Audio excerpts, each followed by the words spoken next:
Later this morning, the city of Encinitas is getting more than $3 million to make the street safer. The number of crashes now involving bicycles and e-bikes has tripled over the last 3 years. Back in June, Brody Champlain Kingman, a teenager on an e-bike, died after he collided with a van near San Diego Academy. That then prompted the Encinitas City Council to declare a local state of emergency. Joining us right now to talk about the push to increase safety in the area, Claire Champlain, Brody's mom, and State Senator Catherine Blakespear. Ladies, good morning. Thanks for being here. Thank you for having us. Let's get a little bit of the background, exactly what this is all about. Some improvements, and this is $3 million that we're getting to make these safety improvements. Used to be mayor of Encinitas. Right. A couple of years back, you started this process. This is not something that's just overnight or as a result of the tragedy with Brody. This has been a long time coming. Explain how all this came to be. Well, when I heard about Brody's tragic accident, I was devastated as a mom, and I have kids that are the exact same age. They both ride e-bikes on those same streets, and it prompted me to work even harder to make sure that this project made it into the state budget.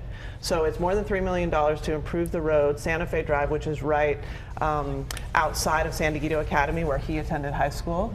And it's just critically important that we do everything we can to make our streets safer, and particularly with protected bike lanes where bicyclists are separated from cars. What is the timeline when any type of improvement seems like it needs to be done in the city, the county? Usually takes a really long time to get a lot of money and a lot of time. So what is the timeline for these types of adjustments? Well, yes, the project starts next month, and we're really excited about that. It will last between 6 and 9 months of construction, and we've been planning it since 2017 in the city of Encinitas. When I was the mayor, and together with the city council, we committed to this project, and it's been a high priority because of San Diego Academy and the large number of kids who are riding bikes and walking, and the fact that it just hasn't been improved as a road. And it's really important for all the schools that are around there that we have a better, safer road. And Claire, we know, I mean, it's tough 3 months after losing Brody to have this happen, because, you know, what the community support has meant to you, I know has been a lot. But what we just talked about, you know, a lot of the folks there use that same stretch of road. Right. They all ride bikes. Right. This will save lives. How has life been like for you the last 3 months, and how important is this in your viewpoint? This project is incredibly important. This can't happen to another family.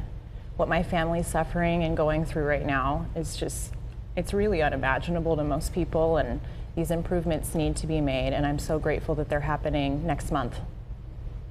Just a moment ago, saw Brody's picture. Yeah. And I glanced over at you, and as a mom, you just don't ever want to see another family go through this.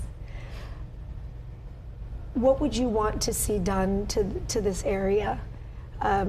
What could the community do more so that this doesn't happen to another family again? I think there's a lot of improvements that could be made for drivers and cyclists.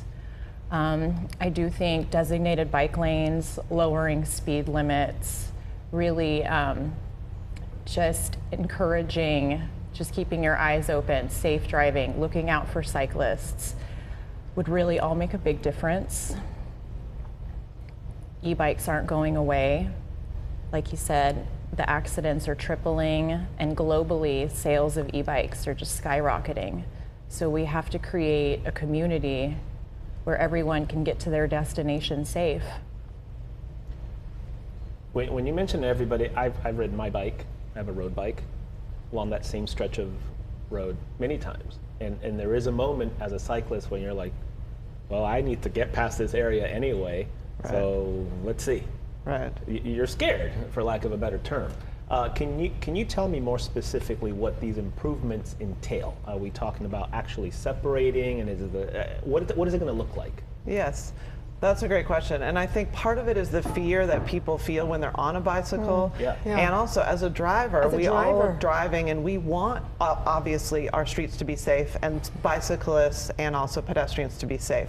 So separating the bicyclists from the cars with a barrier, not just with a painted line, but with a barrier is really important. But the issue is also when there are driveways crossing, sometimes it's not as easy to do that type of infrastructure. So making sure that the roads are designed so they're narrower and the speeds are lower, and there are those bulb outs where the cars have to slow down because of trees or shrubbery, other things that are in the road, and then also the way that we organize parking. So ideally, the bicycle lane is on the other side of the parking so that cars aren't pulling through the bike lane to park. So the road designs are very complex, of course. Sure. But the commitment to making sure that there's not another child that's killed, and the recognition of just the unimaginable grief that a family goes through when that happens, it is something that those of us who sit in these seats, we take that so seriously. I mean, public safety is the highest charge, and making sure that we continue to improve our roads and do everything we can to make sure that nobody else is injured or killed on our streets is just a top priority. What breaks everyone's heart, as a public official, when you say, oh, public safety, and sometimes as an audience you hear public safety, and then even us here doing this job, right. We talk about things that happen that really we know devastate families, but when you see somebody whose family was affected, it really does break your heart, and you realize something has to be done. How's the family doing? I mean, I know the struggle is still very raw for you guys, but how's the family? We have highs and lows for sure. We're so proud of Brody every day to this day. I'm just so proud of the young man he is, and I miss him so much. And we're strong until we can't be anymore. And we'll never get over losing him.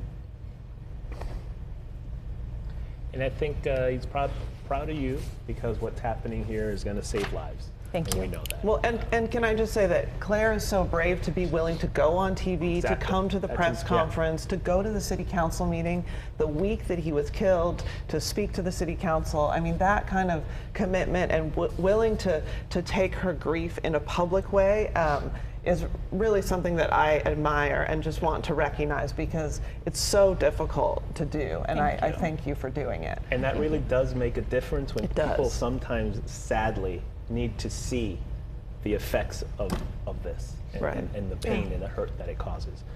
Claire, we thank you. Thank you. Brody and everything you're doing. Thank you. And Catherine, keep up the good work. Thank you. Thank you both. Appreciate it. We'll be right back.